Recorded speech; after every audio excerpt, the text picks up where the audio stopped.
ഇസ്ലാമിന്റെ ആദ്യകാലത്ത് സുമയ്യ ബിൻത് ഖയ്യാത്ത് റളിയല്ലാഹു അൻഹ എന്ന ഒരു മഹത്തായ സ്ത്രീ ജീവിച്ചിരുന്നു.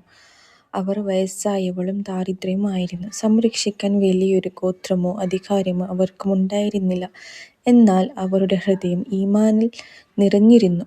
അവർ ഇസ്ലാം സ്വീകരിച്ചതോടെ ഇസ്ലാമിന്റെ ശത്രുക്കൾ അവരെയും അവരുടെ കുടുംബത്തെയും ക്രൂരമായി പീഡിപ്പിച്ചു. കഠിനമായ ചൂട്ടിലും വേദനയിലും അവർക്ക് ഇസ്ലാം ഉപേക്ഷിക്കാൻ ഭീഷണിപ്പെടുത്തി.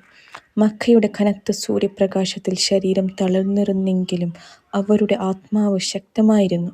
അബൂജഹൽ അവരെ പരിഹസിച്ചു. അല്ലാഹുവിനെയും അവന്റെ ദൂതനായ സ്വല്ലല്ലാഹു അലൈഹി വസല്ലമയും നിഷേധിക്കാൻ ആവശ്യപ്പെട്ടു. എന്നാൽ സുമയ്യ റളിയല്ലാഹു അൻഹ ദുർബലമായ ശരീരത്തോടെയും അടിയുറച്ച വിശ്വാസത്തോടെയും ഇസ്ലാമിൽ ഉറച്ചുനിന്നു. അവരുടെ വിശ്വാസത്തിന് വേണ്ടി അവർ ജീവൻ സമർപ്പിച്ചു. അങ്ങനെ അവർ ഇസ്ലാമിലെ ആദ്യ വനിതാ പ്രവാചകൻ മുഹമ്മദ് സ്വല്ലല്ലാഹു അലൈഹി വസല്ലം പറഞ്ഞു: യാസിറിന്റെ കുടുംബമേ, ക്ഷമിക്കൂ, നിങ്ങളുടെ വാഗ്ദത്ത സ്ഥലം സ്വർഗമാണ്. ഈ കഥ നമ്മെ പഠിപ്പിക്കുന്നത് ഇസ്ലാം സ്ത്രീകളെ ബഹുമാനവും മാനവും നൽകി.